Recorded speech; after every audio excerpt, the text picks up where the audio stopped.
Kwankwaso stood right in Kano, his stronghold, and began by talking about the terrible state of the road from Abuja to Kaduna and then to Kano. In his words, it was hell, terrible, very bad road. Now, on the surface of it, that statement sounds like a concerned citizen speaking up, but hold on, let's unpack. The road, the Abuja-Kaduna-Kano highway, is not new to us. That contract was awarded far back as 2018 during the time of Buhari, with Julius Berger handling the job.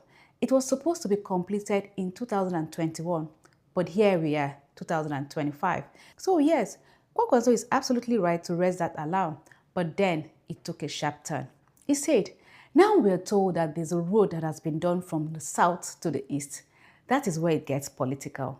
Was he referring to the Lagos-Calabar Coastal Highway, a project flagged up last year? What he did not tell his audience is that only 30 kilometers of that road have been worked on so far. The full project is over 700 kilometers and might take several years and billions of naira to complete.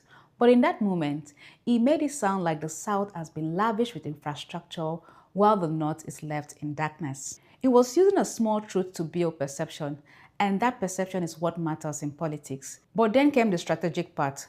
Kwankwaso said, I wish the road had been completed before 2023.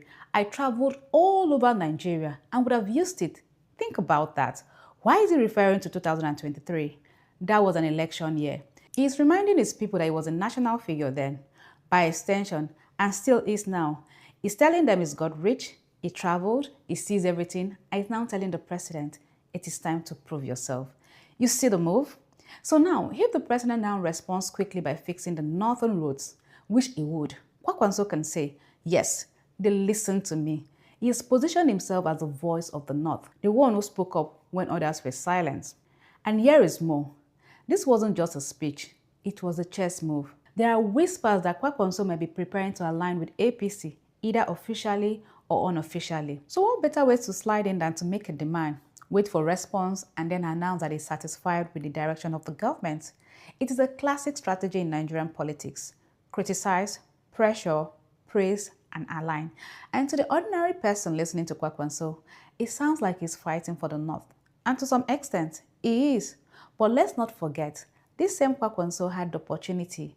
And so, if we're talking about the state of roads in the North, his hands aren't clean either. So when he says things like, the government is tilting in one direction, it is smart politics, but it's also selective memory. So where does this leave us?